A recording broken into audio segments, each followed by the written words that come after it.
So thanks again for inviting us. It's my second time in Sao Paulo, but my first time here. I think you should speak closer to, to the mic. I used to, people called me a Napolitano, because I'm always, so I'm trying to stick here. Okay. So what I'm going to do is, for those of you who've been at our talk at USP yesterday, I'm afraid this is a rerun, the first part, but I promise the second part is completely new. We didn't touch upon this yesterday. So my task at the moment is to talk a little bit about the liberal international order. What the heck is this? Where does it come from, and what are the main challenges? And then Tanya will talk about what it means for what the current situation means for regionalism. So the first, I think, the most contested term in the whole concept of liberal international order is, of course, the term liberal, because I mean it's a highly contested term. It is pretty unclear what it means. It is politicized. Before we were here, we were in Mexico, and before that, we were in the U.S. If in the U.S. you use the term liberal, it's toxic. It's really toxic. You can't use it at the moment because you're immediately identified in some really left-wing, socialist, almost Marxist type of corner. So let me be very, very clear what we mean by the term liberal here, and that has to do also with the cluster and the cluster of excellence. We are referring to a particular type of philosophy that is actually originated in Europe, but has sort of universal claims, if you want. And at the very core is the idea of individual self-determination. So self-determination as the core, and then all kinds of ideas rank around this. Like liberal as in freedom, etc., etc. So it is not wedded to any kind of political ideology. I mean, in our country, we have a free democratic party that calls itself the Liberal Party, but it doesn't have an exclusive claim on the term liberal in the way we are using it here. I just wanted to make that very clear so that we don't get into kind of misunderstandings what people mean. We are also talking, and that is very important for us, we are talking about the liberal international order and not the Western international order. Because there is, particularly in Western countries, that is in the US and in Europe, there is a kind of mythology as if the international order that was created after World War II was somehow the invention of the United States, plus a little bit of European, mainly British help. And that is a mythology. It's historically wrong. I'm not saying that the US was not important, but a lot of other countries were actually involved of what we talking about when we talk about liberal international order. So in our view, the liberal international order, and we can discuss this later on, what you think about it, has kind of three components. The first is a political component, and we refer to this as political liberalism. The second one is an economic component. We refer to this as economic liberalism. And the third component is a specific component about the nature of the international order. You can call it liberal internationalism. So I'm going to go through each of those.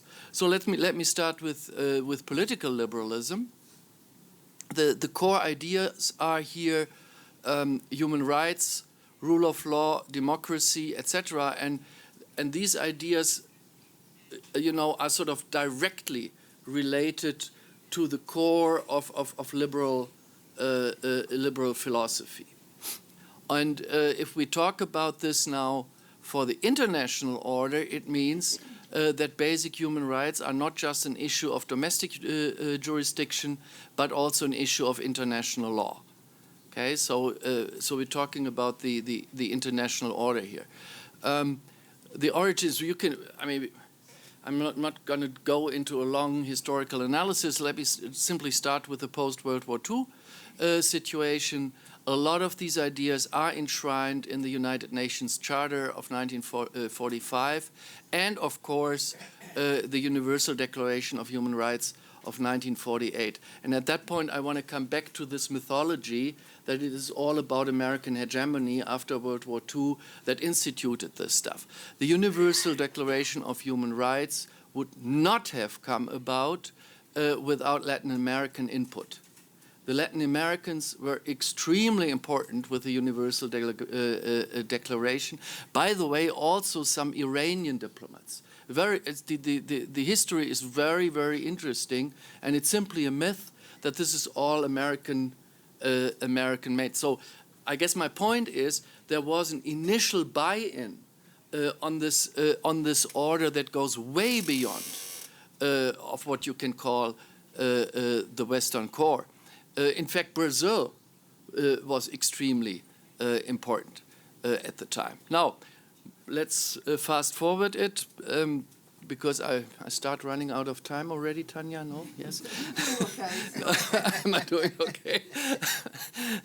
So right now we have, we essentially have a global human rights regime consisting on a whole set of international agreements, etc., and we have various regional human rights regimes.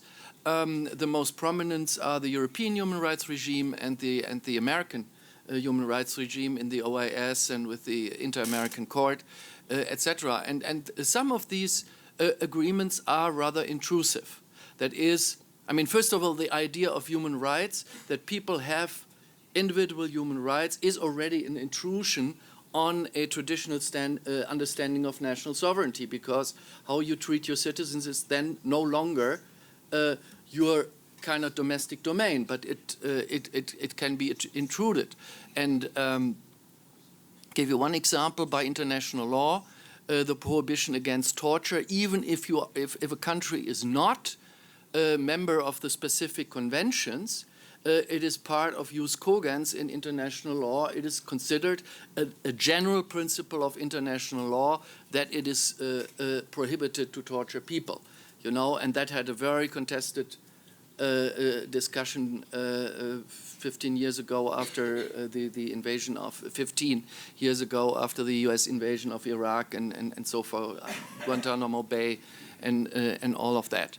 So we have a rather intrusive human rights regime, and what is really interesting is that there's not a single state in the international system that is not treaty partner in at least 2 to 4 of these international human rights agreements.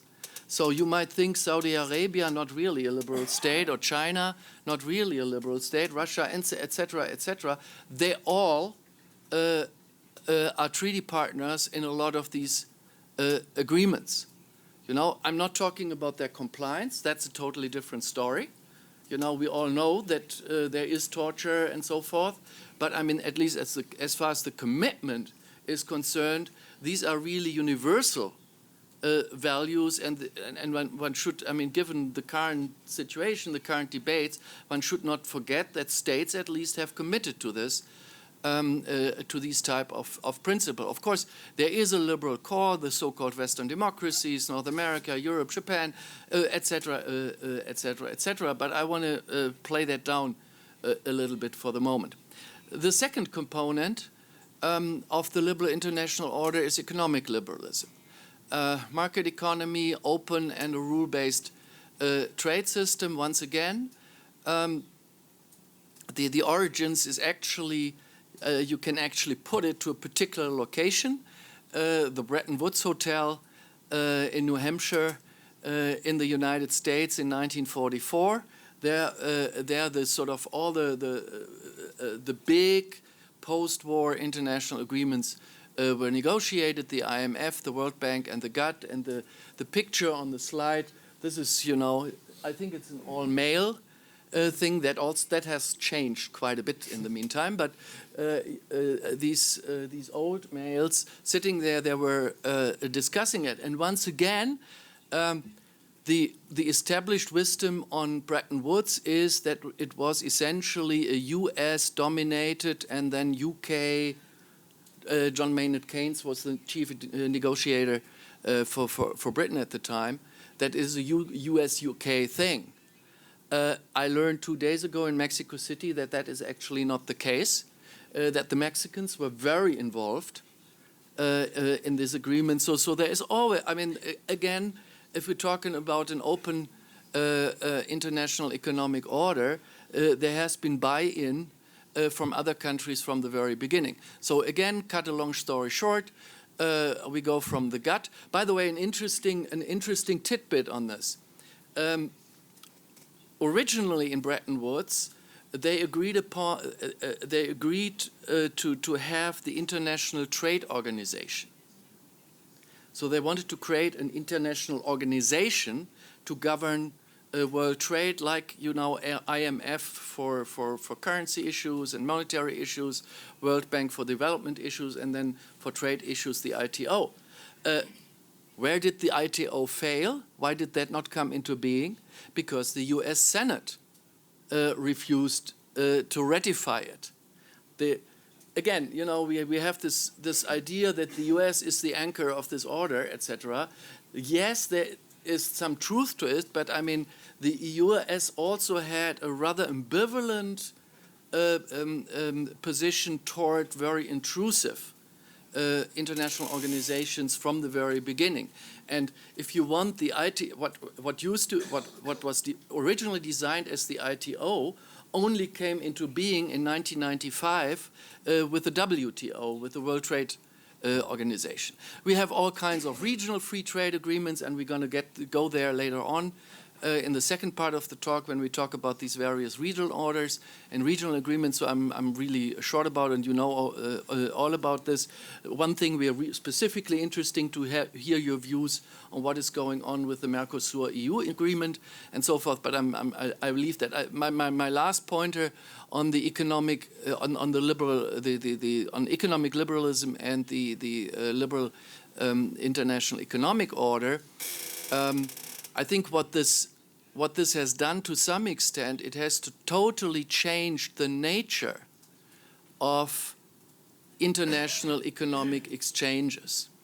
So when we talk about globalization of trade, investments, capital markets, etc., what we really talk about is trade within companies and between companies.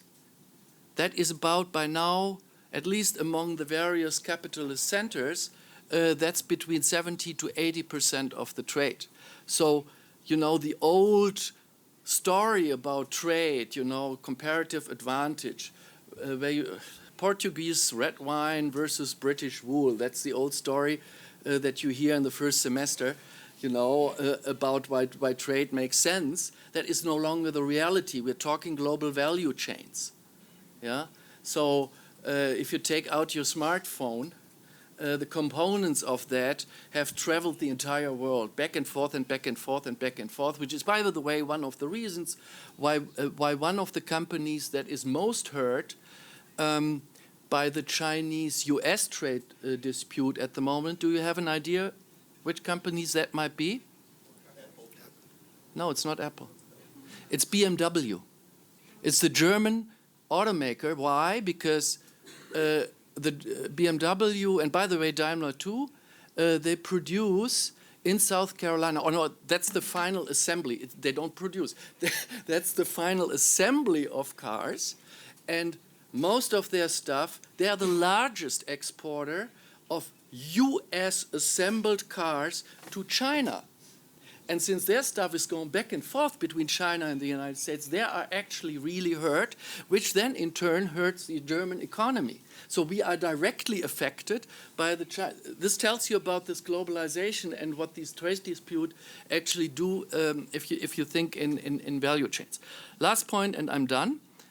Tanya, how many minutes? My goodness. Yeah. Tanya, done. So let me talk last not least about liberal. Anna, I have one more, but about liberal internationalism.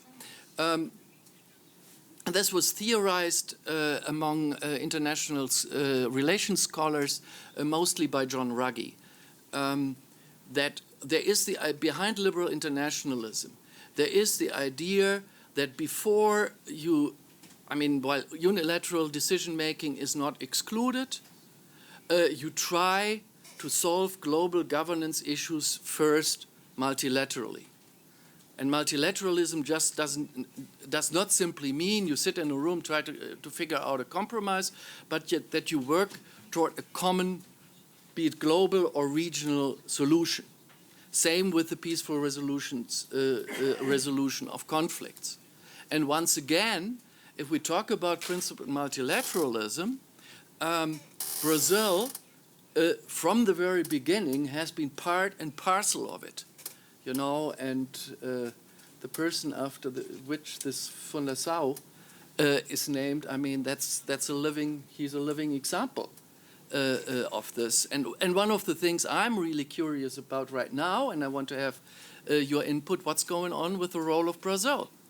I'm an international relations scholar, and I'm always amazed how significant Brazilian diplomacy is and has been, for example, in the United Nations. The Millennium Development Goals would not have existed without Brazil. The Sustainable Development Goals, to get the Global South behind the Sustainable Development Goals, is to a very large extent the result of really, it's not in the media, etc., but really Brazilian diplomacy. And I really want to know what's going on in this country. So, once again, UN Charter, UN Security Council. I'm sorry? Me too. Yeah, okay. Yeah, but then this has to do with our cluster of excellence. We want to know what the heck is going on. So this has all led to all kinds of, and I can be very short about this because we're going to talk about this later on, both on the global level, all kinds of agreements, etc. Amazingly, the climate change regime is alive and kicking, even though the US hasn't really legally left it yet. It is still an announcement. It's an interesting thing, but that's on the side. We have all kinds of regional and what we call multi-purpose organizations. These are not organizations that cover just one issue, but that have a whole range of issues. The largest of these regional multi-purpose organizations, of course, the European Union, but there's also Mercosur, there's ASEAN, there's the African Union, etc. And what this liberal international order under this third theme has done, it has resulted into deep intrusions into national sovereignty through the pooling and delegation of authority to the international level. Think courts, think all kinds of dispute settlement systems. So it's really intrusive. And one of our arguments is that maybe that intrusiveness has caused some sort of backlash. And Tanya will talk about this a little later, but before Tanya starts, let me just give you an overview about the current challenges. You still have 2 minutes. 2 minutes, good, okay. Fine. So there are internal challenges and there are external challenges. The internal challenges is the rise of illiberal and mostly right-wing populism across the world. Let's start with Trump. Somebody else is on that list too. Then Orban, Boris Johnson, and Duterte. By the way, and we had a big discussion about that at USPI yesterday, one very interesting tidbit of information is that economic nationalism is no consensus among these right-wing populists. Boris Johnson, you know, our Brexit leader, we can talk about Brexit if you want later, but our Brexit guy is even more free trade than the EU. He is against the EU because of all the regulations. He's not against the European Union because of free trade. So Trump and Boris Johnson, in that sense, are on completely opposite side when it comes to economic liberalism. Then there are, of course, all kinds of external challenges. I would name one because I think we need to we need to really distinguish this. There's no doubt that China is either a rising power or already a superpower, and it has a really ambivalent position concerning the liberal international order. I could go through this. I have another talk where I talk about this, but with my 1 minute. On economic liberalism, they are in favor of the WTO reform. There are deep issues concerning their own economy. On all kinds of global governance issues, currently China is in the driver's seat. For example, the EU and China are working very closely together on the climate change issues, etc. So human rights, of course, is a totally different matter. So China is very ambivalent. So we can talk about this, what this means in the question and answer session. Second external challenge, Russia. In my view, Russia is not a rising but a declining power. The R in BRICS, in my view, makes no sense. It's not an emerging economy. It's currently actually what Putin has done over the couple of years is made the economic situation of Russia worse rather than better. We can discuss this.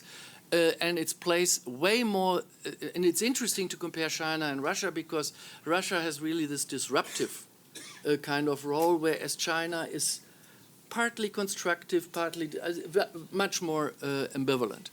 And then the liberal, let's imagine for a second that neither Trump, Bolsonaro, Orban, all these types wouldn't exist, that China wouldn't exist, and Russia would also not exist. We still would face, in the liberal international order, some really serious challenges, compared to which maybe the other challenges are actually minor.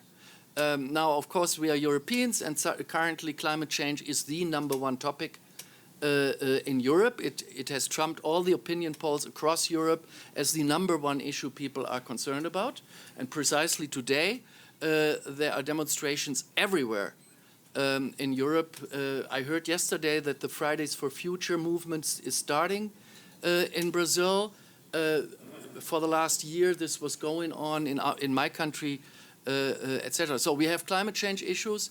We have the migration pressures. By the way, they are related. Countries have to deal with migration one way or the other. We have the, in industrial revolution 2.0, 3.0, 4.0, I don't care how you call it, digitalization, etc., etc. So there are all kinds, and I could go on, there are all kinds of, if you want, objective challenges that if the liberal international order were not under pressure because of the internal and the external challenges, we still would face real serious issues. And I stop here, and Tanya goes on and talks about regionalism.